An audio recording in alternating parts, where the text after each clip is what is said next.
want you to write this one down. It's deaahgs@hotmail.com. It's the initials of the organization at hotmail.com. So if you got any questions about anything that you need to get to the organization with an email, do it this way.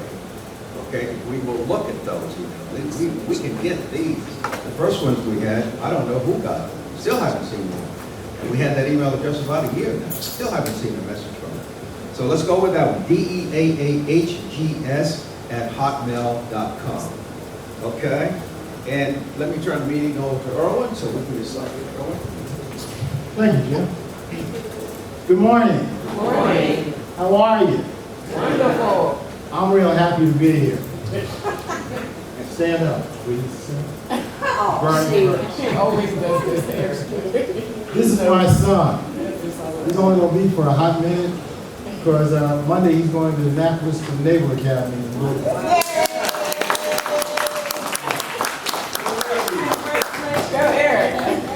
Behind him, last month, for those of you that were here, I did a presentation on Juneteenth. The person that was responsible for me getting involved with Juneteenth, Mr. Bernie Wilkins, is here. Stand up, turn around.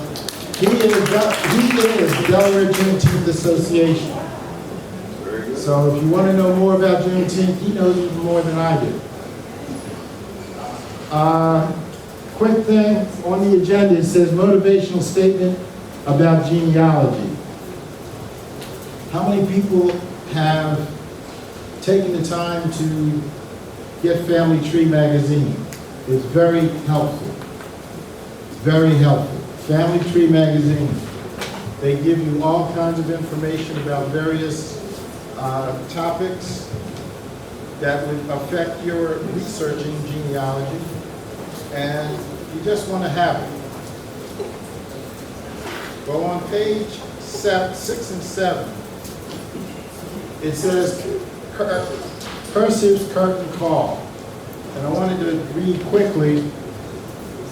Woman, I read the cursive wasn't being taught in schools, but it didn't occur to me that because it wasn't being taught, it also couldn't be read. We already have teachers in our schools who can't read cursive. Children will visit the National Archives and not be able to read the Declaration of Independence, the Constitution, and the Bill of Rights. They won't be able to read their forefathers' war records. They won't even be able to read their ancestors' signatures and personal letters from family members. Any teachers out there, run this back to the school board and let them know we do need a little bit more training on cursive. Right, Eric? Yes. His printing looks like cursive to me. Anyway,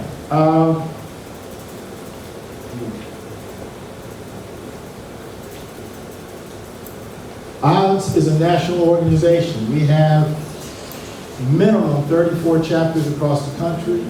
This year they're having their annual conference will be held in Pittsburgh, Pennsylvania. For those that are members of ODDS, it will show up in your ODDS newsletter.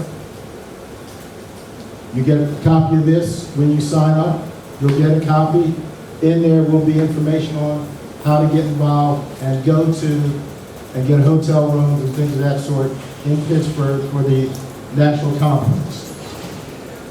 Also, ODDS newsletter for our secretary and her assistant. There's an article called What's Happening in Bmore.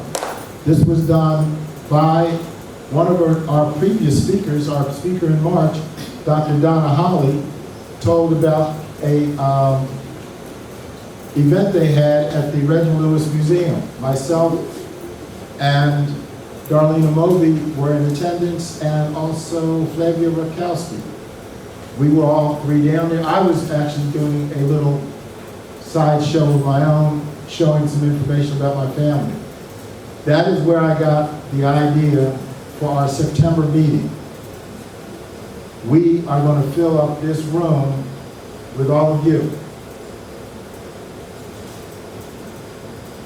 Okay. And what we're going to do is set up all the tables we can, plus get some more, and just have an open door, both doors open, have people coming in. Preferably, I'd even like to have one person outside to draw people in, and hopefully we can show people what we have been doing personally, as a group, and so forth and so on. This is a way to get more people to join us. This is also a way for people to recognize that we are doing something, and you may never know who might be walking up and say, I know those people, those are my cousin's cousins. Just last meeting, there was a gentleman sitting in the audience. His last name was Gould. I had to call him Thursday night and find out, where are you from? Because my mother's family is from Ghoultown, New Jersey. And he's going to be checking on it. He says he's going to come back. Then he had his mother call me, and we talked for hours. But that'll be what we're doing in September. We're looking to have all of us be a part of the presentation, not just one person, everybody. You set up your little table. If you've got 2 pictures, I want you to come and bring those 2 pictures and set up. And be able to say something about it. Who are they? Do you have information? If you don't know who they are, bring them, because somebody might know, especially if you're from Delaware. And in the agenda, I'm trying to incorporate everything that I can, but at the very bottom of the agenda, it lists our meeting dates and our planned speakers. And we're looking to have some very interesting speakers coming. This past Thursday, I had the opportunity of talking with Jim Newton. And, he lives just outside of Ghoultown, New Jersey. So he and I had a really good conversation. I know Willie and I know everybody. Yeah, and you do. Now, were you guys related? No. You weren't related. That is, let me put it this way. I don't know yet. Oh, okay. The research is being done. I understand. But anyway, you guys ready? No? Okay, I can. That's all right. I have down more things to say. But, no, I don't. But anyway, we're looking to do new, innovative things. For those of you that were here when we did our brick wall session, I had never seen that done, where we had a panel. And for those that were here, they loved it. We even got Miss Malachi to sign up and become a member. And then she was volunteering to do work for us. So it must have been a good meeting. By the way, Miss Malachi, you were mentioned as our PR person, and I want everybody to know you're here and in the building. But we're trying to do a lot of things, and we're going to have, like I said, great speakers. The next set of speakers for the latter part of the year will be due to the efforts of Darlene Moby, our VP of History, and she took a concerted effort, put a lot of time into it, and did it in a quick, fast, and in a hurry situation, but she got good quality speakers. And it should prove to be very interesting. I'll wait until I see your PowerPoint.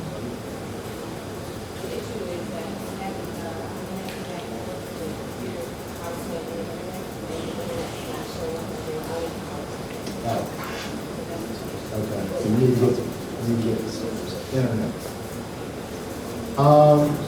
While we're waiting, you don't have to do this. But what happened to me last month, I didn't get to hear that this Clyde Gould was sitting in the audience. Can we start off and say who we are, where we may be researching? And yes, Pat, I do definitely want to know what you did for the family reunion. When is it? of April, July 19th. That's why September was put in my mind. I want to see exactly what you did. So whatever you do, bring it. Stacy, where are you researching? Since you've already been introduced. Yes, I'm Stacey Roberts, and I'm researching down in the Savannah, Georgia area, and I went to my family reunion this past week. It was fantastic, and I brought up I researched and I found where my great-grandmother and grandfather got married in 1885, and I had the marriage license, and it was down in Georgia. It was like one of the few marriage licenses. So I made a couple of copies. They were like thrilled to see that. And I found his mother that was living with one of his brothers in the 1900s since she was 65 in 1900. So I kind of printed that off for them to see all the siblings that were still alive in 1900 that lived in the house with the grandmother. Her son was there. He was 25. She was 65. And then he had his wife and children in that household. So they were kind of fantastic. It was like, wow, this is great. So I made a couple of copies and gave them to some of the elders. We had an aunt there that I just met. She was 92. So she kind of remembers. She was a little girl, but she could remember little things about her great-grandmother, which would have been like my great-great-grandmother. So it was very, very nice. We were welcome. The spirit was so warm down there. I was back in the woods. Back in the woods. No cell phone, no nothing. We had chickens and lamb and goats and horses. And my son's been born like 20 and 30 years old. They were like, whoa. They were thinking it was going to go down and be like in the city. They said, Mom, we thought Delaware was country, but this is So they had a really, really good time. They did a little target shooting, and they never did, had a chance to experience, target shooting and riding horses. A lot of their neighbors, they come along with their horseback, and they do go from one place to another place to visit each other on the horses. So my son-in-law got a chance to do that. And the farming and the eggs, like his chickens do 24 eggs a day, 2 dozen eggs a day, and just go out and just go pick the eggs and food. It was just fantastic. So we didn't do any pigs or anything. They barbecued the lamb because they said it was too hot to do the pig. So we did the lamb. So that was what we did. It was over 500 second and third cousins that we had there. Oh my goodness. They have a little section. It's in Statesboro where Georgia Southern is. Right in the city of Statesboro, it's on the outside. They got a little section called Perkinsville. So it turned out to be very, very nice. All of Perkins is all here. And that little 500 second and third cousin. And over 300 live in the city of Statesboro. And some of us came from Philadelphia, New York. Wow. A lot of us are in Miami and Fort Lauderdale. This was Stacy. This was your family reunion? Family reunion on my mother's side, and I went to see where my grandmother, both her parents were from that same area. And my grandfather was in World War I, and he got lots in Germantown, Pennsylvania. That's how they came up to Philadelphia, because he was in World War I. So we went to see where he was born, where she was born. She was more or less like a city girl. She was born in the city of Statesboro. He was the country boy that was born in the country. Stacy. Oh. All right. It's funny. I thought it was taking up time. February, we have an open date. Okay. You're No, not. that's okay. Great. No. I thought I was taking up time because she was trying to get her You're information. Hey, Stacy. You're on. Can I ask you, is it Statesboro or Savannah? Where was it? Statesboro. Statesboro, okay. But Savannah is the big city. Yeah. And it's like 30 miles west. That's my neck of the woods. Not Georgia, but Florida. We always call Savannah North Florida. Yes. I've never heard that. Okay. North Florida. You don't have to go in depth. I don't have that much to say. But I'm Pat Hampton, and I'm researching on my mother's side. Apparently it was a very small family, so we're trying to, and most of them are deceased, so it's gonna be interesting what we can find, but it's in the Baltimore area. Go up Chestertown, but wherever we connect with that.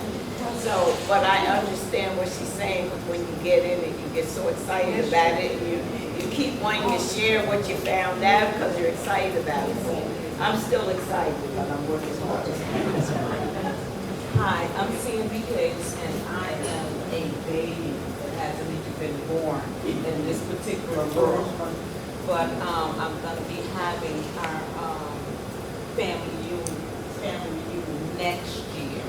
And so I will be researching from Niagara Falls, New York, to Florida and Alabama. And I would love to be a hostess. Any relationship to Barbara? No, that's my marriage name. I'm going to be researching the Baxters. Okay. You don't know your husband's family? What was your question? Oh, is she any relationship, or her husband any relationship to Barbara is? Neighborhood house? Oh. She was responsible for Eric's mother and I getting. Yeah, she looked up the date.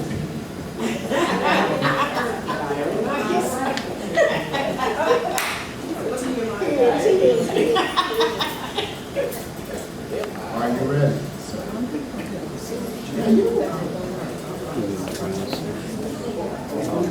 You just, then tell us who you are, because. My name is Wilbur O'Brien. I live in Wilbur, Delaware. Okay, you want to turn around? My name is Wilbur O'Brien. I live in Wilmington, Delaware. I was born in Owensboro, South Carolina. My brother is the one that's really into studying our heritage. But I find it very interesting. I'm going to do a lot more than I've been doing in the past to see what I can find out about my southern roots. We had a family reunion in South Carolina last year. They could have been the year before that.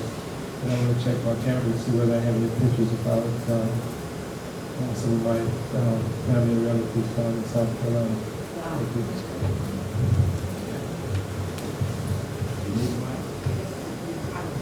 Oh, okay. Hi, I'm Norvella Brown. I'm researching, I've been doing this for my family. I'm from Pittsburgh. My mother's family is from Virginia and West Virginia. And my father is from North Carolina, and his mother's from South Carolina. So I've been trying to trace my great-grandparents and great-great-grandparents. I've been successful in finding some things. Where I'm stuck right now is trying to find my grandfather's. Died in Philadelphia in 1926, I believe. But I haven't been able to find anything on it, so that's my quest right now, to find out things about him.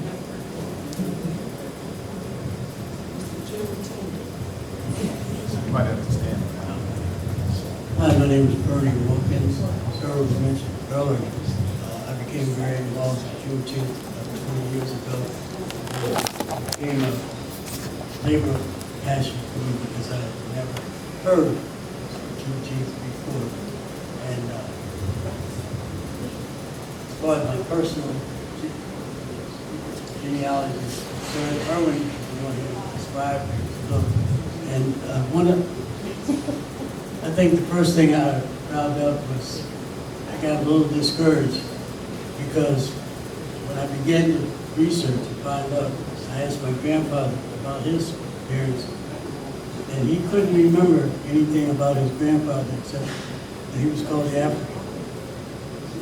And that was like startling to me, you know, that he did not know his grandfather's name. So I've always been very interested in genealogy. This just seems like something that fits with Juneteenth, so like hand in glove, because at the end of Juneteenth in 1865, people began to come back and relocate to the East Coast looking for their families. And what a glory that must have been to be reunited after all of the time with your family. That's what I have here to learn. They gotta go to the mic, they can't. How you doing now? My name is Dena, Michelle, came from Regina. Started there on my west and the wife. I'm Janice Bradley Michelle, and I came from Regina. Regina and I used to work together, and she got me interested in trying to find out a lot about history. My father's father left home when he was a teenager, so my father didn't know too much about his family. So some of the information that she has gotten for me helped me to get, I know a little, but there's still a lot that I don't know. But my mother's family came out of Hartsville, Darlington, South Carolina, and North Carolina. And I do know a lot about them. We do have reunions on both sides, but it's no reunion this year. And this is a t-shirt that one of my cousins put together of our reunion. Homestead of my mother's homestead. And my great-great-great-grandfather and mother and their kids. My grandmother is born there. My great-great-grandmother is born there because I found a picture of her. But, it's a lot of history, and trying to find out more. With Regina's help, I'm going to find out a lot more. I'm Regina, and I work a lot with military records.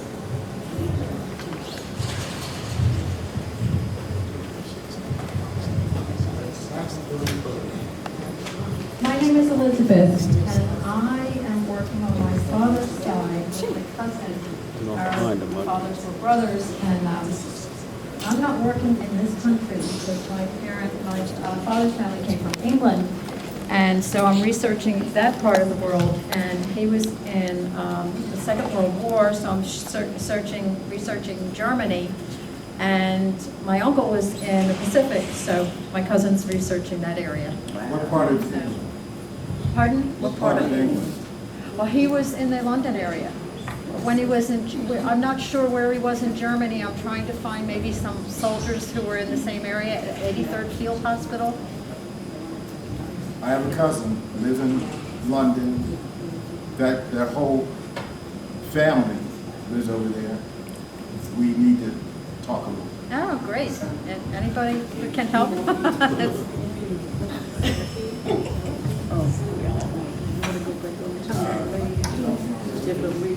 Everything everybody else did this is my first time coming here. I learned about this organization through the Happenings, the magazine that's from Newcastle County. And so I haven't researched anything. I haven't done anything. I wanted to see what the society was about. So this is my first meeting. But I have been privileged. My grandmother, I grew up with my grandmother, and she gave me a lot of background information in my family. I guess you call that oral history. Yes. I grew up with that, and I wish I had recorded it at that time, because there are so many interesting events that should have been recorded, and I didn't. I would tell anybody who has children today, do that for them. So that's truly your legacy. But as I said, I'm not researching anything. This is my first time. And I thank you for, having me here. Thank you. What is your name? Catherine Saunders. Saunders. I'm not from Delaware. I grew up in New York. But my family is from the South. You know that migration when they came up, right after World War II? Yes. And How far south? North. My mother's from North Carolina and my father too, but they lived in different towns. Okay. One was Windsor and the other one was Eatonton. Now you hear that? See, you tell people that stuff because somebody here probably got some folks from there too. So that's why you want to talk to each other. Okay. All righty. Just Valentine. Yes. Earl, is that mic long? Is that the line? It may not be, is it? Some people have soft voices.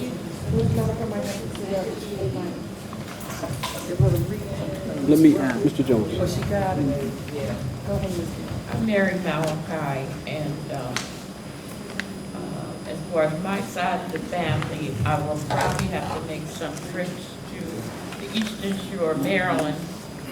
My father and my mother were actually born 5 miles from each other, but they met here in Delaware because my grandmother was very, my father's mother was very young when she had him, and she gave him to a couple to raise.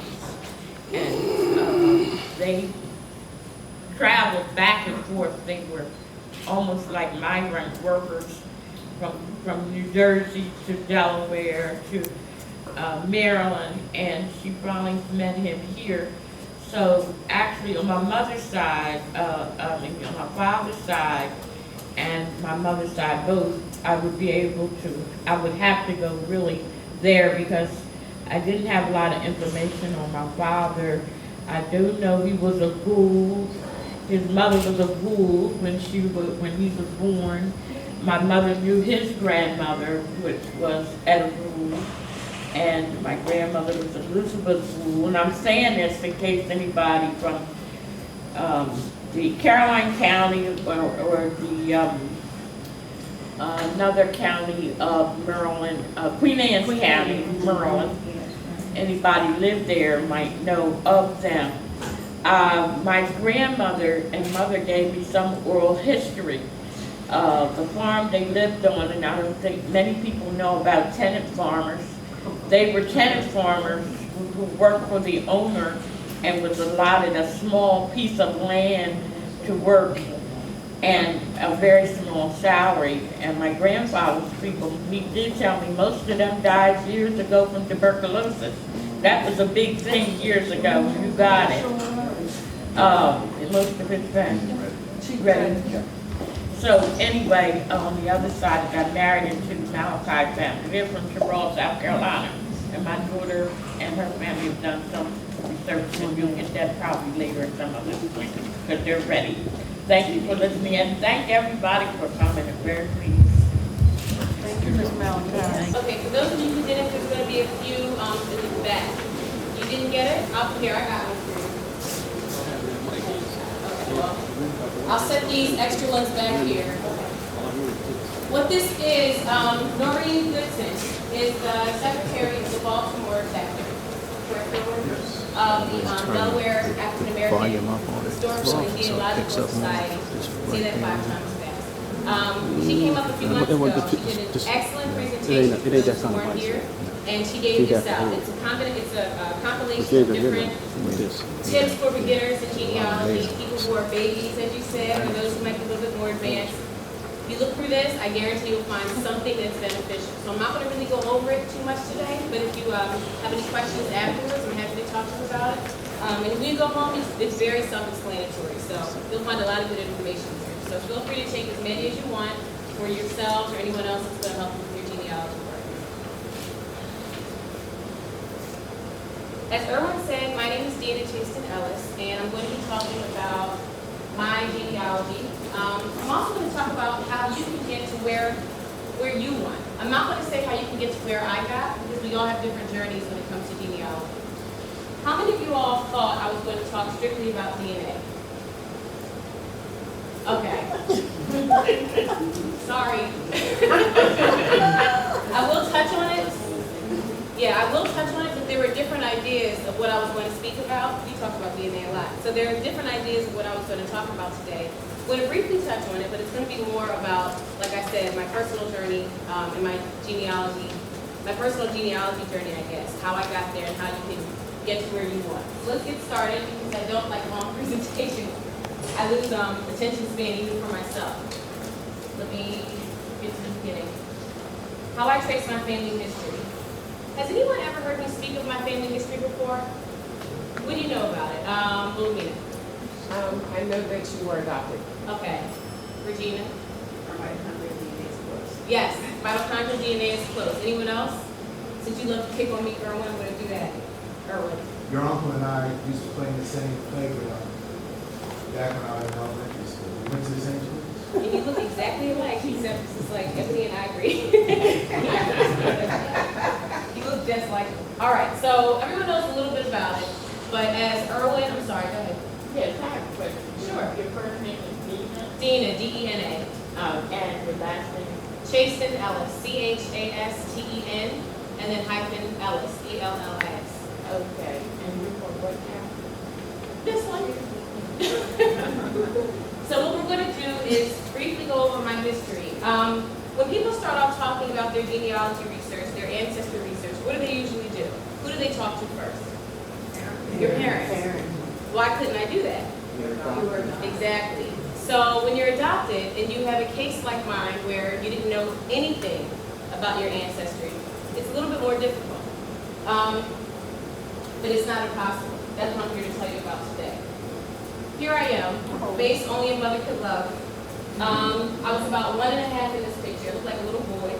And I was adopted when I was around 1.5. This is my first Christmas home.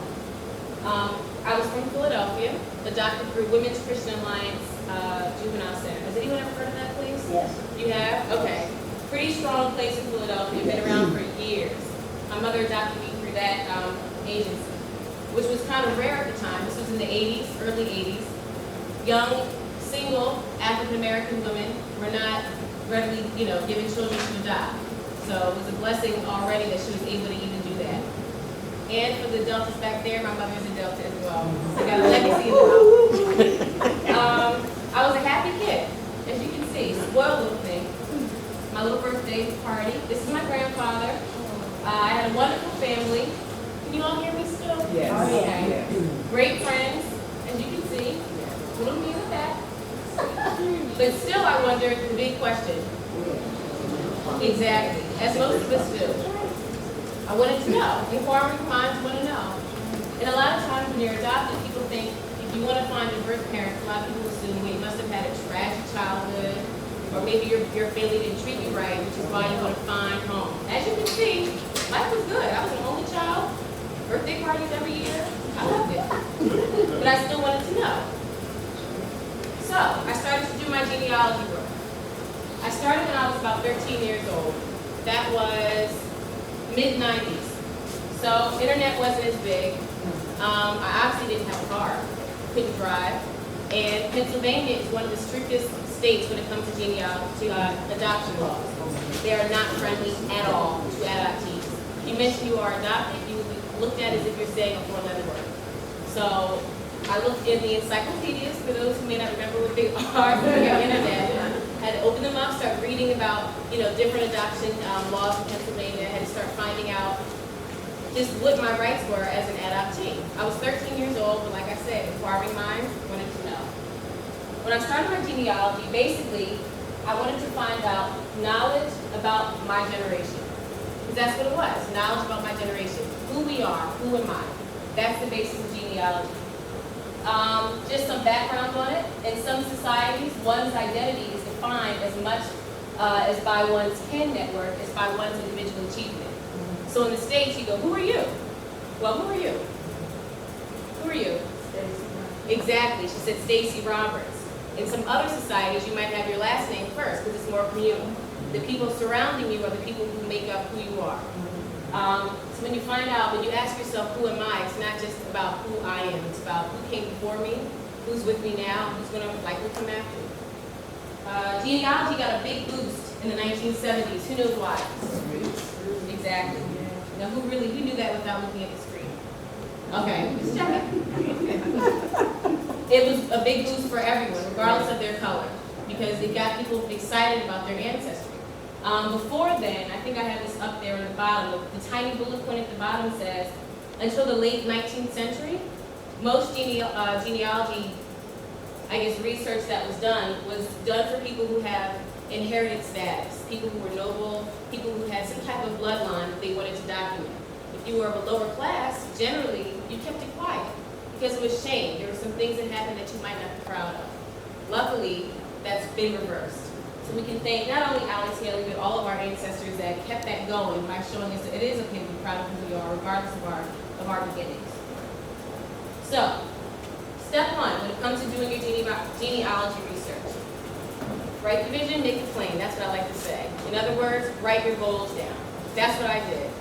13, scattered, trying to figure out, oh my gosh, I'm getting taller, I'm getting bigger. Where is this coming from? I look like my mom a little bit, who adopted me, but not that much.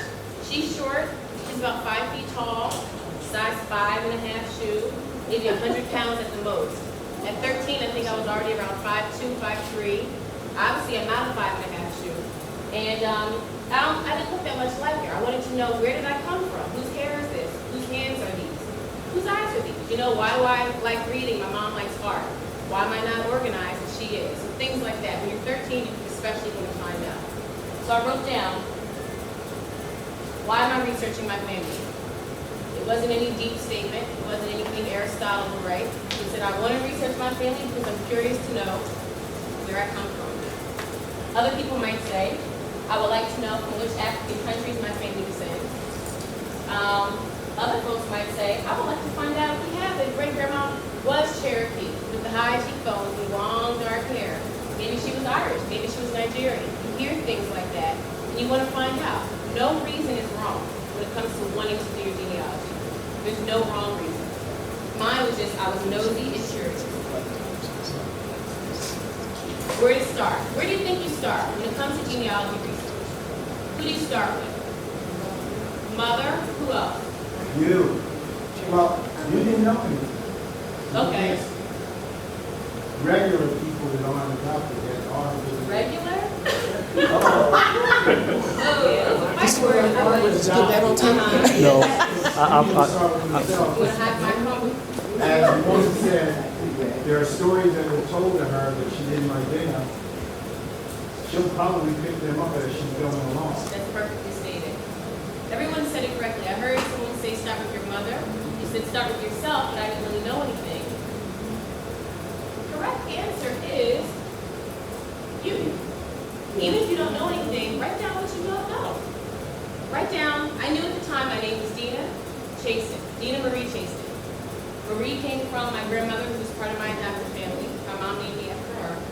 As far as I knew, I didn't have any other name aside from Dena. So I just wrote down my name was Dena, wrote down my date of birth. Luckily, I knew where I was adopted, you know, the agency I was adopted originally. Oh, everyone's a mother. Thank you so much. Oh, thank you.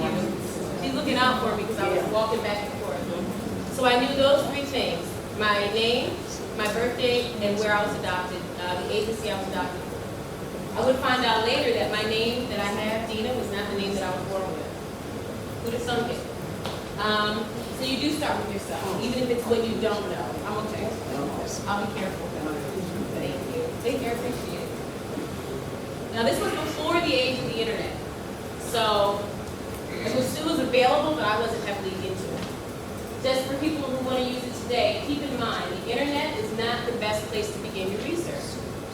Because you have people. All we're doing when we're doing genealogy research is looking up information on who? People. So if you have people around, talk to them first. If you don't know anything about about yourself beyond your name and the day that you were born, talk to your siblings. Talk to your older siblings. Talk to your older, like you said, your mom, your oldest relative. I'm sure you've heard that before. I also collected documents, birth, death certificates, Bible records. I didn't have any of those. I had an adoption record my mom had. I just had her name, my mom's name, who adopted me. Her name was Rhoda Chasten. My name, and that's it. Nothing about my birth parents, because in Pennsylvania, they're very protective of the birth family. So if you're an adoptee, you're as good as nothing, because they really are very protective of the people who put their child up for adoption. Now they're trying to change that, but 18 years ago when I was doing this, at 13 years old, they were still very protective of the birth family. So all I had, my documents that I had was my adoption record. And again, this is just, if you are online, you won't be able to find everything online. So just remember to talk to the people that are around you first.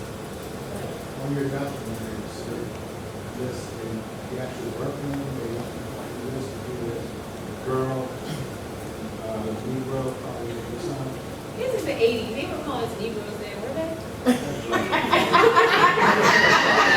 But yeah, I'm not 31. I don't think I was called Negro, but you never know.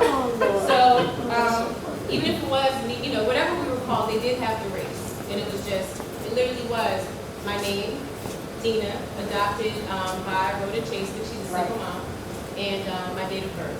I would show it to you, but I haven't. It's huge and it's old, and I left it at home and blah blah blah. But you get it. It was very, very limited. Have you guys heard of identifying versus non-identifying information? You ever heard of that term? No? So just a quick background, I won't be long on this. Identifying information when it comes to birth parents is pretty much anything that identifies them. If I'm a woman and I give up my child for adoption, place the child for adoption, and I say I would like my child to be able to identify me when he or she decides they want to come find me, I'll put down my name, my social maybe, anything I want to provide that they can use later to identify me and come back and say I want to find, my birth parents. At any time, I know in Pennsylvania, at any time that can be revoked. So I can say, you know what? I don't want my child to find me. I'm going to take this away. And if they never came searching, they won't know. But say their parents reached out and they knew at the time that, my information was out there, and they kept that in mind, and they went to go help their child find me, they might find a big surprise. They're going to think and say, you know what? The birth mother decided not to release their information. Yes. How old were you when you found out that you were adopted? I always knew.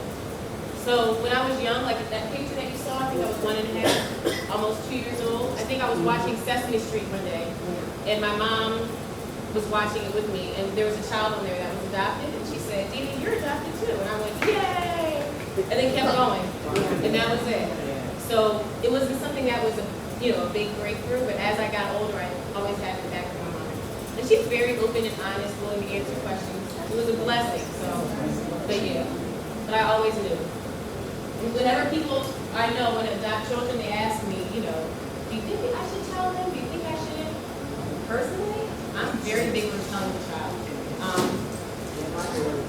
You're doing adopted. It just came up very naturally. Yes. Her aunt was respecting, and she said, yes, the baby, yes, the other one, like that. And she must have been about 4. Okay. But I told her if you have questions, I didn't tell her I told her how she came to me, how babies come. Exactly. And when she had any more questions, she would ask me. So over the years, she did. You didn't be ashamed of. Exactly. It's nothing to be ashamed of, but there is such a stigma attached because you have unwed mothers, you have situations where people are forced to do things that they didn't want to do, and as a result, pregnancy occurs. So there's a lot of negative stuff that happens on both ends, but there's a lot of positive too. And you might not use the label adopted. You might say, like you said, babies come this way, you came to me this way, but the child will. That's just my opinion of most people that. Thank you for sharing that though. So like I said, I knew my foster home. I knew the age I was adopted. I didn't learn my original name until I was about 21, which was kind of interesting. My grandmother told me while she was eating a neck bone. I'm like, Mama, put the neck bone down and tell me. And she said, oh, okay, I'll tell you. So she remembered. As I talked to you about earlier, the records were sealed because mine was closed adoption. So there wasn't any identifying information available to me. Only thing that I had available at the time was non-identifying, and I wouldn't get that until I was about 16, 17, maybe 18 years old. And this is just another summary of non-identifying info. It talks about the health, medical information. So, yep, and that is T. I didn't realize I have A negative blood type. You guys heard of that rhesus negative blood? Yes. So it's what, 15% of the people in the world have it, I think? I didn't know, I knew I had that, but I didn't know, my mom could test that. I didn't know it was something that was running in my family. We have scleroderma that runs in the family. It's an autoimmune disease that I didn't know. My birth mother smoked a pack of cigarettes a day when she was pregnant with me. This was the 80s. I mean, you didn't see the Surgeon General putting up, don't do this. So little things like that can go a really long way. And she hid her pregnancy with me too. So she was living with her siblings. I have an older brother, and she was able to hide it for about 8, 9 months. And the only person that knew I existed was when it was time for me to get born. It was my biological grandmother. And I have a relationship with her to this day. So we'll talk about that shortly. That's, and some reasons for placing a child for adoption. They may not be too specific, but you might see birth mother is not in a position to care for the child. Things like that. You might not get too technical. And I had a description of my birth mother. I think it said brown skin, 5'7". There you go. Identifying info, we have that. The name of the birth parents, contact info, things like that. Whoop, there it is. So, I'll go back for a second. Just so you all know, I'm going to fast forward a few years because there were a lot of ups and downs with me trying to get information. Laws changed. I went to college. I had my own little P.O. box. So I was able to get a lot more correspondence through Women's Christian Alliance. I was able to talk to somebody in Philadelphia Family Court. And I think most big cities have that available to them. There's a family court. You can talk to somebody who specializes in adoption training. And there's a woman named Joy who specialized in reuniting birth families. I was 16 years old, I think, when I reached out to her. She took pity on me because I was pitiful. And I said, I really want to find out some stuff. And she said, I'll do whatever the law allows me to do. So every now and then I'd give her maybe $5 for a money order. It was all very legit through the city. She would have to go and open up a record that might have been previously sealed. And she was going to, give me any information that she could find out, that she would pass that information on to me. I'd be here to the punch, but she did the best she could do, and I was really appreciative. So if you all know anyone that is going through something like that, they want to find their birth parent, tell them to check out downtown, whatever city they're in, or whatever family court agency they have, because it's tax money, so it's available to you. You don't have to pay a fee. You just have to pay any cost that you might, incur while you're digging up those records. I'm 16. I had a job at, I think, a pet store. I didn't have any money, but it didn't break the bank for me to just nickel and dime and pay little bits, here and there. And I didn't tell my mom that I was looking either. You might think it's selfish, but at the time I figured, I'm grown. Yeah. And I kind of didn't, my mom is very supportive, but I didn't want to have to deal with anyone else's opinions at the time. I wanted to figure it out for myself. So, that's what it was for me. Let's fast forward. The time comes, I meet with somebody at Women's Christian Alliance. The woman says, I have great information for you. I can't tell you your birth mom's name, but I can give you a big description of her. I can give you information on your file. I can tell you your name at birth. A lot of information that you didn't have access to. She's like, meet me here Monday morning, 9 o'clock. So I get ready to go downtown. I'm in college, I think it's summertime, so I'm home. Get ready to go downtown, hop in my little broken down car, which I still have that. No, I have a different car. It's broken down. And arrive from Westchester to Philly, all excited to go down there and get my information. She said she had a big packet of just details about, how I came into the world. Mind you, this is 20 years old, maybe 21. I started when I was 13, 8 years. I get down there, she just quit. That morning. So my heart went from down. Devastated. But such is the life when you want to do your research. When you want to find out who you are, there's a lot of ups and downs. That's not a pretty part, but it's not fair to you if I tell you all the great parts, because there's a lot of disappointment in it. I was devastated. I was shocked. I was angry. I didn't know what to do, because when you are adopted and you are searching, it feels like everyone else has your information. Everyone knows it, and they just won't tell you. And even if you're not adopted, I'm sure you can come across people in genealogy research that might know something about your mom or your aunt or your grandmother or your uncle, and they just go, well, we're not going to talk about that. How many of you guys have experienced that? Oh gosh, what's up with your neighbors? And then you just want to know. But then they have the information just outside of your reach, but it's not in your own hands. It's frustrating. Okay, next one. So, fast forward a year later, I gave up after that. I said, forget this, I'm done. I'm just frustrated, I'm not bothering with this. Fast forward, I'm about 21 years old. I called him again. It's a new guy now working there, new supervisor. Thankfully, he took pity on me. I was pitiful, I guess, still pitiful at 21 years old. And he said, come on down, we're going to talk about this. I said, I'm not coming down there again. If you quit, I don't know what I'm going to do. He said, I'm not going to quit, I'm a supervisor. Come down, we'll talk. I came down there, and he gave me the information that the lady was going to give me a year before. Now, what he messed up with, he left her first name on there and the age that she was at my birth. That's all I needed. Because by then, the internet was out, going. I knew I had a brother. He was named Michael. I don't know how old you are, Michael, but you never know. Oh, you know. He ain't got no head like I had a mine. brother. He was 15 around the time of my birth, so I'm 31 now. He'd be around 46, I guess. That still lived with her. So that's what I knew. I went from knowing nothing to now knowing her first name, her age at my birth, my brother's first name, his age at my birth, which means I can find out the years that they were born. So I went on Google. And yes, I sound like a stalker. It is what it is. I went on Google. My boyfriend at the time became my husband later. He and I were sitting there, broke college kids, you know, Googling, I think it was a website about, like find a relative or something like that. You can find out people that might live in an area of a certain age. We started looking them up, and I saw, I'm going to call her Kristen. My brother's name is Michael. I'll call my birth mom Kristen just to protect her for today. I saw a Kristen, age whatever, and a Michael, age whatever, living in this area. The ages, the names matched. Just first name, mind you. I don't know anything about last name, anything. Just first name.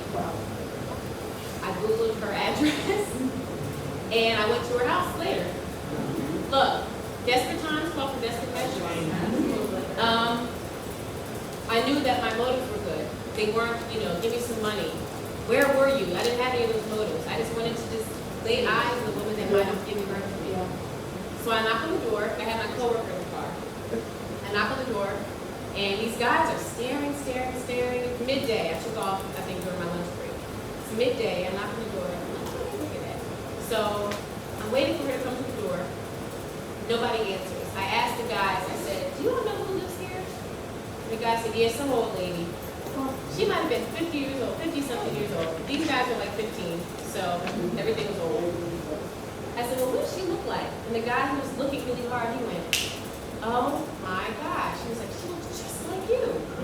I almost fell down the steps. Because I was, and my coworker rolled her car window down. She said, what did he say? I said, put the window up, be quiet. So he said, you look just like her. He was like, what's your name? At that time, I had found out that my name was Tasha when I was born. Tasha Marie Renee. Say that 5 times. So I said, my name is Tasha. Because I figured that would be the name that maybe she'd remember. And I wasn't thinking, I was kind of stunned. As you can see her on the right. Yes. Wow. Yes. When I saw this, I was flipping through a page at her mother's house. And I'm thinking, what do I have on this curly wig? You know, like a fun house or something. And I had to take a double take. And I had pictures of her as a child. I showed them to my mom who raised me. She didn't tell. It was just black and white. It was so uncanny. Oh. Oh, okay. Sorry. So anyway, my computer turned out. Hold on one second.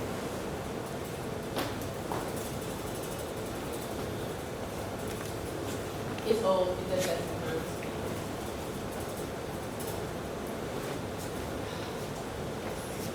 Oh, am I bad? Anyway, I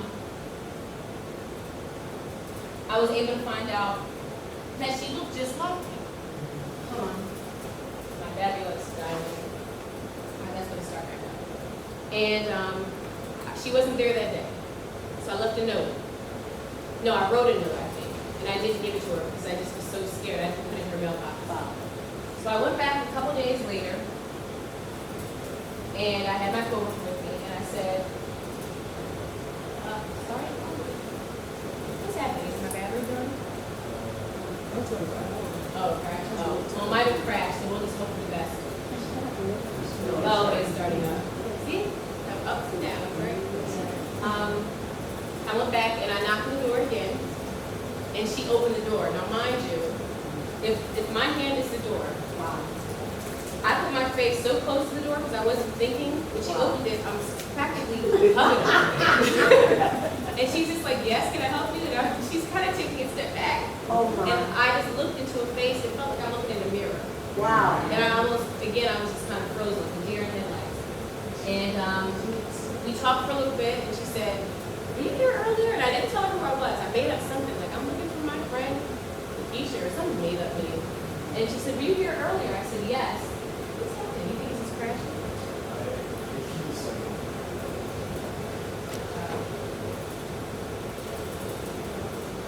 It's trying to do it, yeah. Oh, and I think I just turned it off. Ah, so 29, 28. Yeah, let it come on itself. It's timing itself back on. Oh, is it? Yeah, see 22, 21, Oh, okay. whatever that number is. It'll time I itself think it just back hit on. enter. You all It'll alright? come back on itself. I don't want to keep, I wanted to make it interactive because I wanted to see, you guys okay? Yeah, we're good. Yeah, keep talking. Alright. So, How come she didn't recognize you? I mean, you guys have the same face. because I was standing so close to her, it's like she probably could only see one eye. Yeah, but when she said, weren't you here earlier? she Yeah, didn't when I recognize backed up, she just, It's I don't amazing to know. me. It's amazing. I think in the, well, we talked later, but I think in the back of her mind she knew. But I mean, think about it. I was 20 some years old. She hadn't seen me ever. Right. She never saw me in life. Wow. So, But she saw your face, and you guys have the same face. I mean, there's guess no maybe she didn't denying that. assume. Yeah, you just never, and she might have been like, she's nuts, you know, this girl's crazy. You never know. So, I think she might have recognized me. She had to. But just, yeah, but she was very nice. She was very nice. She was so nice, which really stood out to me. I never thought about that. I was too busy just being right here. But yeah, so that's what happened. I think my computer just gonna decide to do whatever it wants.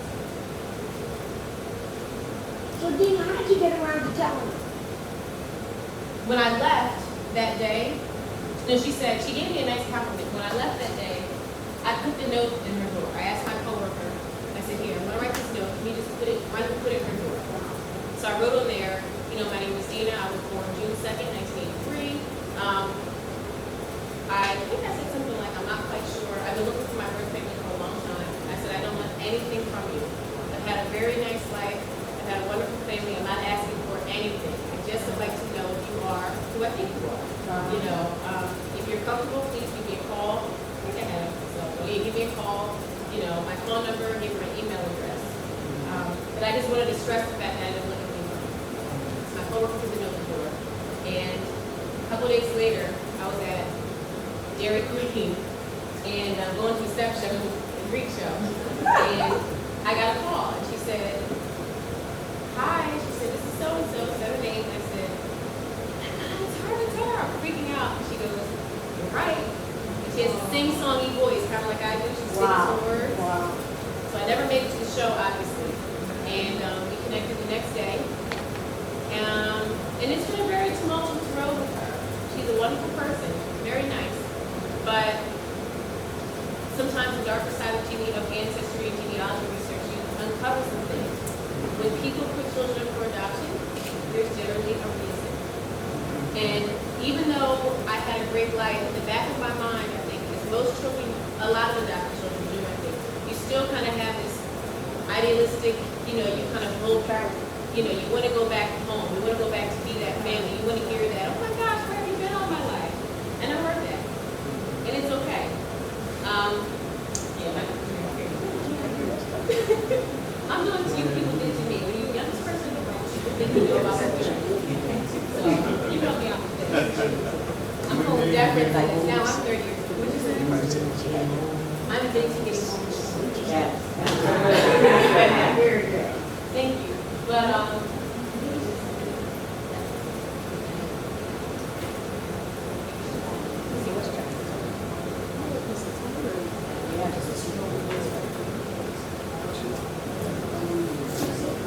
so, moving forward with that, we had a really good conversation, quite a few conversations for a few years.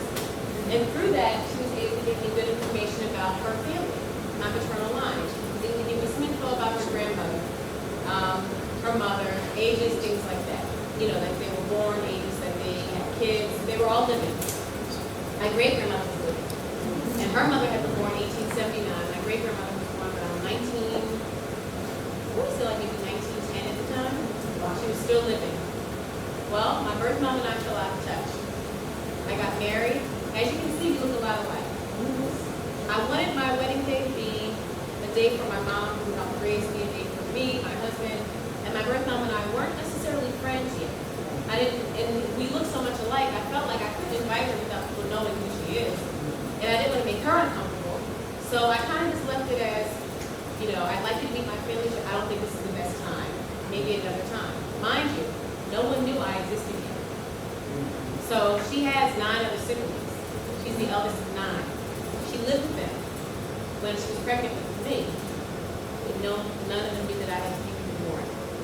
So it was a unique situation, but it was okay that we kind of kept it under wraps because we were taking our time. This was a huge thing. She has a son who was in his mid-30s at the time, you know, when I came around. Oh, yeah. Thank you. See, I didn't know I could do that. So, thank God for you. Yes, okay. So I got married, and I reached out to her, you know, periodically, and I never got a response. And I wondered, well, what's going on with this? Why am I not getting a response? Meanwhile, I'm putting together everything she said on ancestry.com. Who's familiar with ancestry.com? That website. You can take information. What do you do with it? What do you do? I'm actually a census record.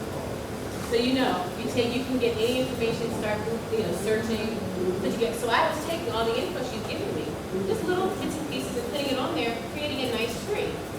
Well, for those of you who are familiar with Ancestry, if you have a record that you're looking at, and someone else is looking at the same record, what happens? You get information. You get information. What else? What happens between the two people who are looking at the same record? Exactly. You get a notification that somebody else might have saved that record. Well, somebody saw I had saved a record about maybe my grandmother or great-grandmother. She reached out to me. She said, she said, my name was Dena Marie or something. She said, hi, Dena Marie, my username. I see you're looking at this record. I'm looking at this too. She's like, who on here are you related to? Because that's how Ancestry works. Yeah. Mind you, no one knew I existed. So I have to keep a secret now. I have to keep my birth mother secret. So even though it's like I have this whole life where I'm Dena and I'm living and I'm free and I'm open, on this other side I'm Tasha and I don't exist and I'm keeping somebody else's secret. I'm still a secret. So I said, well, I try to deflect the question and say, oh, I'm looking for some people I think might be my family, but I'm not quite sure if I have the right record yet. I'll keep looking and I'll get back to you. So I reached out to my birth mom and I said, hi, somebody's reaching out trying to find out who I am. I'm doing a family tree. Do you mind if I talk to them about it? About, who I am? I'm almost a 30-year-old secret at that point.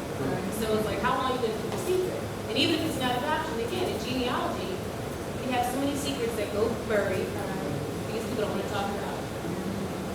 Well, 6 feet under, and because everyone still has the shame and the stigma and all that. Well, I was alive. I wasn't 6 feet under. And I didn't want to be a secret, but I also wanted to protect her. Maybe a few months go by, half a year goes by, I haven't heard from her. The lady on the internet is really saying, Dena, you're saving all these records now. These same people in your tree are on my tree. Let's figure it out. And I'm sitting here sweating. Yeah, because I wanted to talk to her. This is my blood. I've never, up until that age, that point, I've never met anyone who's my blood. Ever. Everyone was great. They were wonderful, but they were my blood. This is the person who's the first cousin. She didn't know that. I knew. But I couldn't say anything. A year goes by. By this point, I haven't heard from her. So I finally reach out again. But I'm saying it kind of strong, like, look, I'm reaching out to you. I don't know what's going on, but I want to talk. I don't want to be a secret anymore. I don't want to disrupt your life. Let's figure out how to do this. She pretty much told me she was upset because, she hadn't been to the wedding. And at that point, I had reached out to my father. I found him. And she shared that she was very angry with me. She thought I went over her head because there was what? What's that key word again? Shame. Secrecy and shame. And because I had reached out to him and it wasn't something she was comfortable with, I think it brought up some stuff in her that she left married for almost 30 years. So I had some decisions to make. I could either stay there and be remorseful and say, look, I'm sorry, I shouldn't have gone back to try to find him. Or I can say, I lived, I survived, I'm here. Went through the whole foster care. I didn't go through it long like a lot of children. I went there for about a year, but went through it, got adopted. I'm here, I survived. I'm gonna be who I am, and if you don't wanna kind of come with me to the present, you don't have to. But at the same time, you can't keep me underneath the blanket. I had to make that decision, and I made that decision. I said, I would like to really give you the chance to talk to me, help me figure out what I can say, because I don't blow up your spot in a way, but at the same time, I just want to be alive. So, she,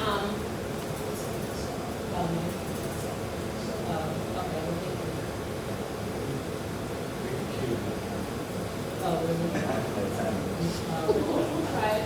If not, we'll just have to go with this and then end it.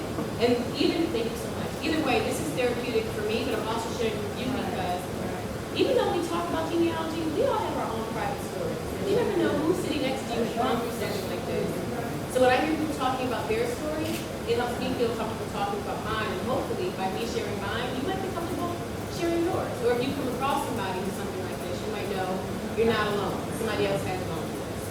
So computer, no computer. I'll wrap it up shortly, but we'll have to take a different turn than what I did, than what I originally intended. The very end of all this comes out with this. I met my birth family. I met my birth mom, you know that. She and I had that falling out because she wasn't comfortable with me saying who I was. So when I did meet the person that I was corresponding with on Ancestry, all I said was, she said, "Are you Betty's daughter?" Because that's my biological grandmother's name. I said, "No." She said, "Are you her granddaughter?" I said, "Yes." I said, "But I wasn't raised with my mother, but I am Betty's granddaughter." Betty has about 50 grandkids, so I'm one of a bunch. It didn't matter. And I kept my birth mom's name out of it as best I could. She said, "Oh, okay." She said, "Well, Betty wants to meet you." So she, big mouth, couldn't wait to go back to my grandmother and say, "I met one of your grandkids." And she said, "Who?" She said, "Dena." She said, "I have a grandchild named Dena." And I'm sitting here thinking, oh no, I thought I was doing a good thing. Because you have so many, you wouldn't know that, well, who would I know? I ignored that. I didn't want to meet Betty. That's what I called my grandmother. I didn't want to meet her because I just wasn't ready to do that. I figured if my birth mom didn't want to talk to me, I don't want to really do anything with anyone. It was awkward, She was very persistent. And on July 3rd, we had a big conversation. She called me, she said, "You have been running away from my calls, but I know about you." She said, "And I want to get to know you. You're my granddaughter." So look how that worked. My birth mom kind of said, "You know what? I'm going to leave this in the past." My grandmother said, "No, we're going to heal these wounds." It gives me chills when I think about it. Because it goes backwards and up. We had some downs, we have another up. July 4th, I'm about to go over there. She said, "I want you to meet your grandmother, your great-grandmother." Her mother was still living. She said, "My mom is 96 years old, 97. She's like, she's sick, but I know she's going to love you. Just wait to get over there." July 4th morning, I get a phone call. Grandma passed away. Great-grandma had passed away. Whoop. Yeah. I said, "Oh my gosh." But what could I do? Make the best of it. So she had buried her mother. Earlier that year, I buried my grandma who had, who had been part of my adopted family. So you kind of have a grandmother out here who misses her mother. You have another granddaughter who misses her grandmother. The twain, never the twain shall meet. We met. And that was, like I said, maybe 2009, 2010. 4 years later, we've been to church together. We hung out together. We've been to family reunions together. I met my other uncles and aunts. Got pictures of my great-grandma that I have here, but my computer crashed, so not gonna look, a down moment. But I'll show it to you all another time. So I'm saying all this to say that when there's a will, there's a way. Nothing's impossible. And when it comes to adoption, there's so many stigmas attached, so much negativity attached to it, but if you can kind of get through that and help the person that's adopted realize that regardless of the circumstances of their birth, they're here now, their life is a blessing. They have a reason for being here. Let me tell you something. For me doing this genealogy research, I've been able to get back to it. I have this ready to show you with the computer crash. I've been able to get back to the 1600s. Wow. With my family. Been able to find out. I had records I was going to show you of one of my ancestors fighting in 1830 for free people of color to be able to carry firearms. Because they said that they're, how funny is this? Free African-American and, mixed race men have been unjustly prosecuted, taken to court, because people were accusing them of carrying guns, firing weapons, things like that. That obviously wasn't true. They were having to go to court for it. These are farmers. They're losing wages when they're away from their farm. This is 1830. This is happening. So he was fighting for that. And South and North is not a fake case. It happened everywhere. You had slaves who were free people who were being kidnapped and taken into slavery, and that's why they're like, we want to protect ourselves. So I had a record of him finding that out, fighting in the court system in 1830 with a bunch of people. I had another record I was going to show you. And he's born in 1771. So I had another record of him doing some property work. He was a free person. He could read and write. Not everybody who was free could. Fortunately, he could. So I have some stuff I wanted to show you. Sussex County, Delaware. That's why that was how this whole thing tied together. Because they're from Sussex County, Delaware.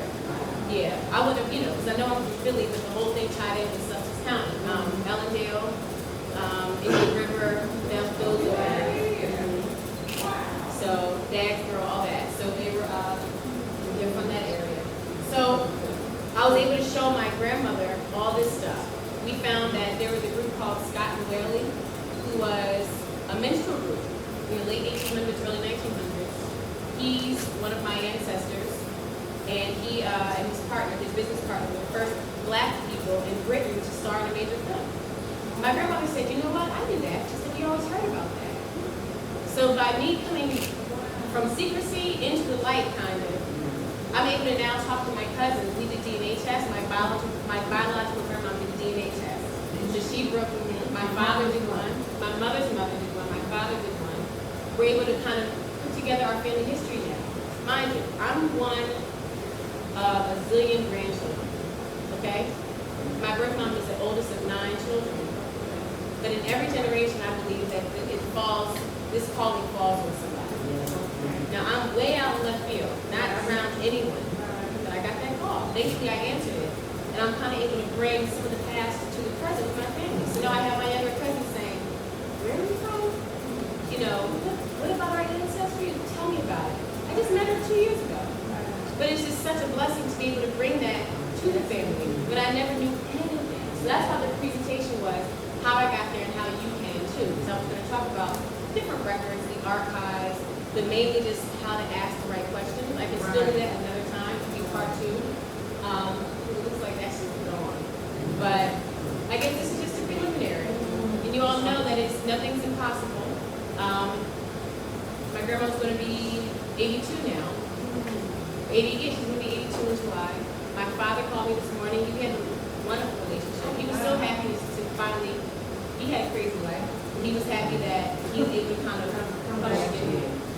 So it just works out. And that's sort of saying. He has a bunch of kids. I asked him how many siblings I had, and the response was, oh, they're out there.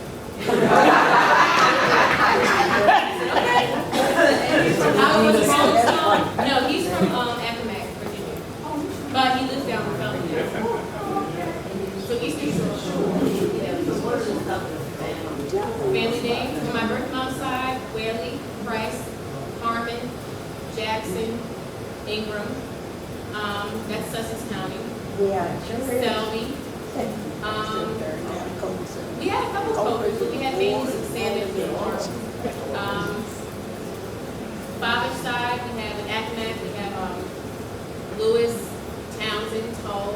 That's a Maryland name right there. It's for short, Toll. T-U-L-L. Let me see. Williams, Dickerson. Oh, talk about them. I found out that one of my folks, my 12th grade grandmother, I found somebody from Facebook. White woman, her father was Sir Francis somebody in England, came here. She was accused of witchcraft, but back then they persecuted women for anything, so it might not have been witchcraft. Sent down to Accomack County. She was in Boston, Massachusetts. Sent down to Accomack County. Her daughter, a white woman named Mary Vincent, got pregnant by a black man, a Mennonite manager. I'm sure you guys might have heard of him. Big name. And they started one of those mixed race lines. They came up. They came from Boston, came down to Accomack, came back up to Sussex. So some of those Moorish communities, people think are those Chisholm communities, a lot of them are really biracial, black, white. And that was one of the bigger lines, again, so. Hey, what'd you say, Moorish? Moorish. Oh, yeah, that's Sussex. Yeah, a lot of the Sussex County, Delaware, in Kent County too, Cheswold, so. So that's what my topic was gonna be, but I kind of fleshed it out while we were trying to figure out the computer issues. Part two, I guess we'll come back to the hows and the actual documentation that I found. But thank you for allowing me to express this, because it's just as therapeutic for me, like I said, to finally talk about it and get it out. And if you hear me, what kind of relationship I have with my mom who raised me, or the one who? Non-existent. And it's okay, because what I realized, when I talked to my grandmother, my grandma, she shared with me that my birth mom was kind of upset because when she was younger, she wanted to find out about her father, and her mom kind of put it off. And now looking at it, I found out about my father. My birth mom kind of says, I don't want to talk about that. So there's a lot of generational bondage that goes on, that a lot of adoptees and people who are just searching, even if you're not adopted, we feel the brunt of that. We're not even the source of it. So I saw that generational bondage. Luckily, through DNA and Ancestry.com, I connected with the second cousin. We shared great-grandparents on my mother's father's side. I was able to get a picture of my mother's father, and I emailed it to her about a month ago. I told my grandmother, I said, look, please tell so-and-so. I just got a picture of her father. I got information on her father's family. So I know she was looking for it years ago. Maybe this will, make her happy. Like, gave it to her, and hopefully it might feel some moves that she can. Would you have relationship with your brother? No, I don't. Because I think it would have forced him to choose sides. And even though he's an adult, I think it's relationship with mom. Yeah. You know how mom feels. For those who asked, they wanted to know if I had a relationship with my brother on my maternal side, and I said no. But yeah, so that's why. You don't want to be Sure. Did you take crisis with one of the names on the other side? Yes. Was that Eastern or Maryland? No. It's Sussex County, Delaware, but I mean, it's right next to each other. The boundaries are so close. Yeah, so there are some crises and cuffs that are from the Eastern Shore, Maryland, Worcester County, Wacomico County, but the boundaries are very blurred. So they could have been in one point or another. But that's just, I just want to end this real quick. That's just the reason why I wanted to talk about this. Y'all have any other questions? I'll take more, but I just want to make sure that you all get questions pertaining to the genealogy and how. That's done. I just want to get more straight on the crisis from Eastern Shore. Okay, you know what, let me wrap this up and then we'll definitely take the history. Any other questions about this? Just, I want to hear that just for the genealogy. I have a question that I just want to say to you, and thank you so much for things like this. This is the first time, and the information that you share about adoption and stuff, and being careful that you don't share, has really, in my mind, which is really awesome, because I know that my mother was adopted. You know, my mother's still living, so I have a lot of, let's talk to her, but I know to be very careful. And because like you were saying, you know how it worked out with your mom. I don't want to make sure that me and her fall out or something, because if I didn't, by her being adopted and, with new family and everything like yours, thank you for that, to be extremely careful and sensitive. Her feelings, and thank you so much. But also keep in mind, even though it's wonderful to be sensitive, of course, be sensitive, but don't forget, we all have a right to be here. We have, even if you don't think we have an, I wouldn't say we're entitled to know, but we do have a right to our curiosity. So we have the right to be curious. That's what I want to stress. And it is your history. I mean, that's your mom. So you're her blood, right? Your blood. You do have a right, if she's not comfortable, it's okay. You don't push her, don't embarrass her, but you still have a right to know about where you came from. So just keep that in mind, balance it out, because I kind of was a little bit too catering to my birth mom, I think. My husband said, just go ahead and just tell who you are. But he wasn't a doctor, he didn't know. I wanted to be sensitive, but I also did say, you know what, when I have a child, I'm going to owe it to my child to give as much information as possible. So that's what kind of urged me. I don't have any kids yet, but that's what urged me to kind of move forward. and go ahead and tell the cousin, yes, I am who you think I am. I would just say you really got the best of both worlds because you were able to dig and find out. But by the same token, you were chosen by the best. Yeah. And so you got the best of both worlds. Yeah. Oh, you can't repair it. Oh, darn. You know what? It doesn't matter because the conversation took the route it was supposed to take. Exactly. You know? And if one person or a couple people got something, then that's what matters. We'll pick it up later and I'll get a brand new computer. One of the issues. It was meant to be. It was meant to be. For a reason. Anybody else? I don't know Malachi want to talk about the prices, but anybody else want to talk about that real quick? Okay.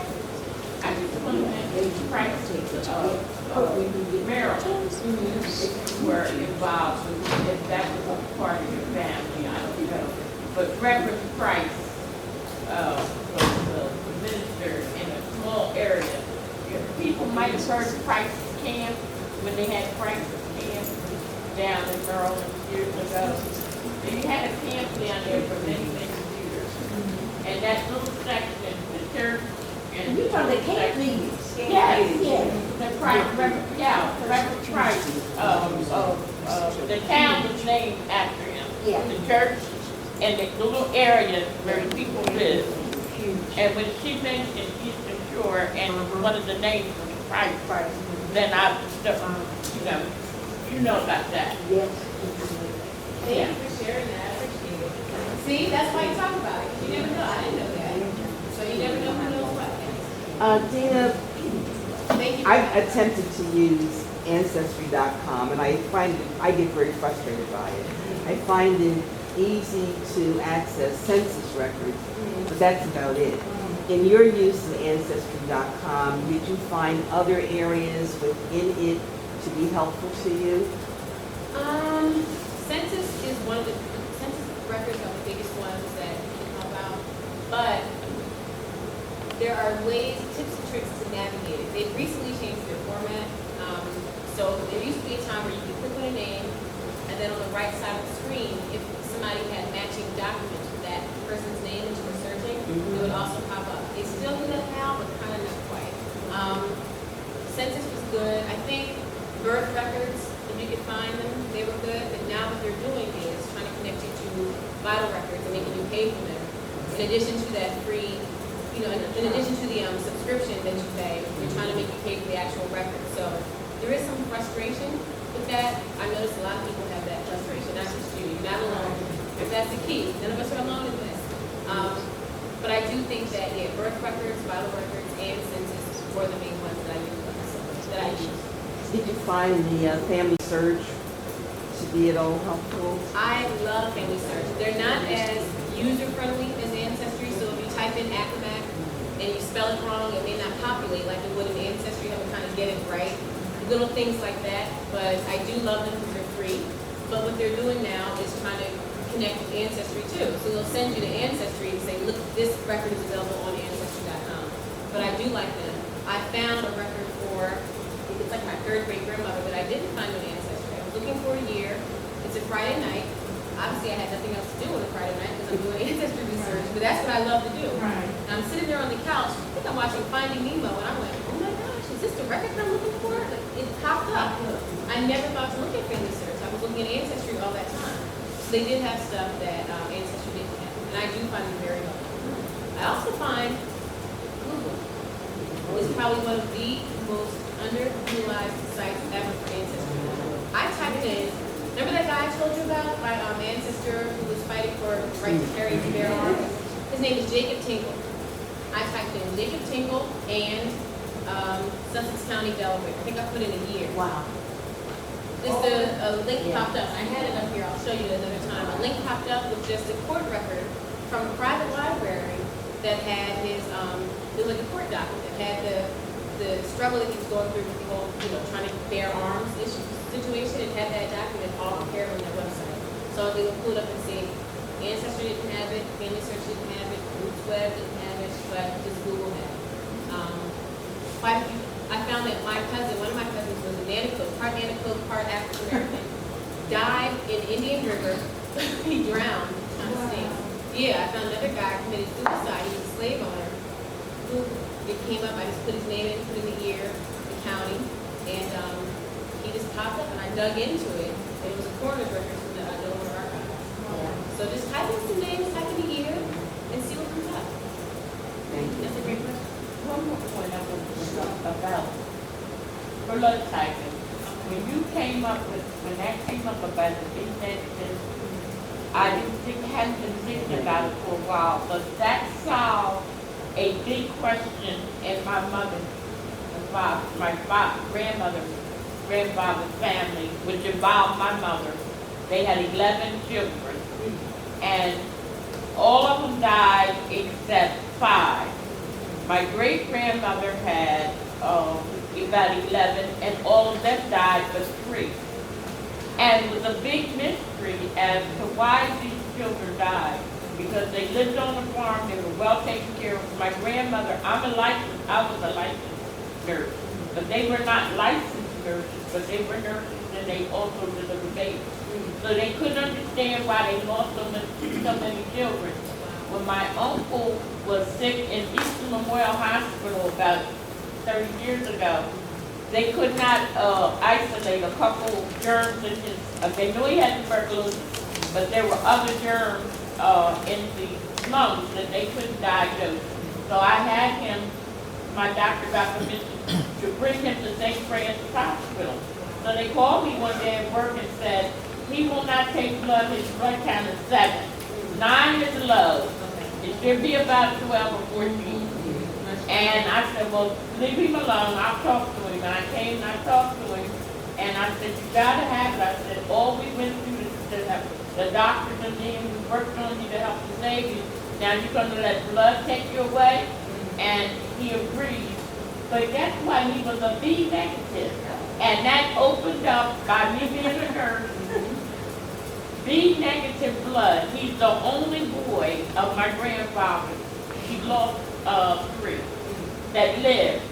Evidently, my grandmother was a B negative, and my grandfather, almost all Afro-American men are positive. And in them days, they knew nothing about the RH factor. Exactly. So the factor, the positive blood of my grandfather was killing off those babies. If they were born, they were handicapped in some way, they didn't live long. And I was in my 30s when I figured out, and I said to the technician, I said, are you sure he's a B negative?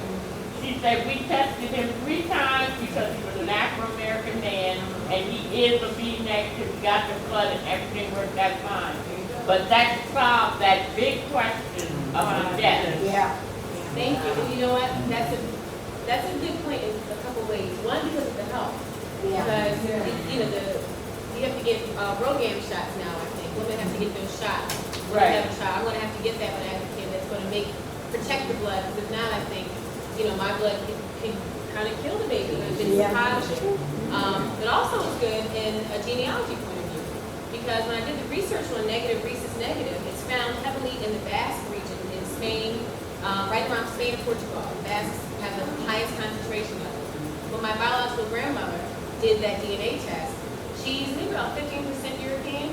All of it is Southern European. All of that's right around, and she is Iberian. All of that is right around the Basque region. So if you know that you have that kind of unique factor to it, look up the history to see where it comes from and what it stems from. Because that can help you, the region can help you when it comes to your genealogy research as well. And that's a really good point. And I'm A negative, which is even a little different from Said my mother's fraternal sister died at 4 months old. because of the negative blood type. Probably because of that, and I'm an O mixed positive. Okay. And I never knew where the negative part of my blood, but if you would type me, the doctor said, if you type me real fast, like I had an accident, and you need to have a fast type in emergency, I will come up negative. But if you type me all the way down, do a complete, then it comes up positive. So that's even affected me. Yeah, I'm an O mixed positive. But I'm glad you shared that. I'm sorry. You were talking about the name. I was looking at how you start And I'm not a great whatever, you know, because I know a lot in terms of the family. But I was trying to figure out, let me see if I can just do something with my grandpa, because I knew all of it. And I was putting in Scotwood, and I couldn't see nothing. And then you said, make sure you know what the whole thing is. So Mother was there. My mother didn't die till she was like 102. So I said, Mom, I said, did Grandpa have a different name? She said, Mom, he changed his name because his first name was Winfield. And there was either some Union or Confederate general, I don't know which one of them, whichever one it was. And his mother was a cook at that Mary Baldwin school for finishing school for girls in Stockton, Virginia. So I put in Winfield, Scotwood, everything came. Everything. You know what's funny? People might go, oh, you know, my dad's name was Winfield. They may, say his name was Winfield Brown. They might say his name is Winfield. So they're looking for Winfield. They don't find him. Then he has a middle name. Yeah. Or he has another name, and they change their names so often sometimes. They left things out. They moved around. If you were, I think, freed at a certain time, you had to be out of the state. And if you weren't, So they might say, oh, my name isn't so that was somebody else.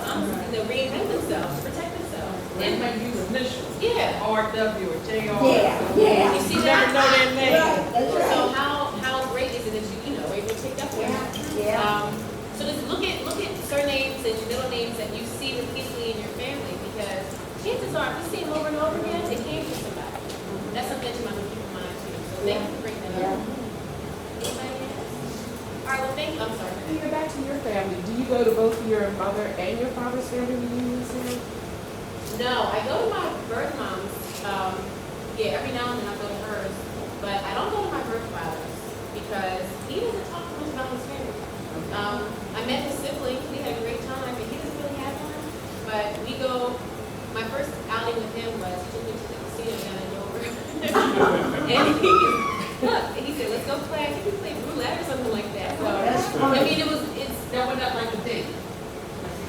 Yeah, I mean, That's fun. I mean, like, yeah, it's like a nice right, fun. We didn't sing. It wasn't They heavy. just didn't choose. Yeah, it wasn't heavy and flying. We went out on an outing. That's how they should. And he wasn't a father. I mean, I can't let him expect him to be a father to us. He's a man with a life, and here's his daughter popping up. So we had to be flexible with each other. I was prim and proper, like, oh my gosh. And he's like, let's go to the casino.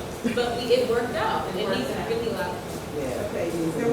Yeah. I guess it was your mother before you, who was the name? That was my father.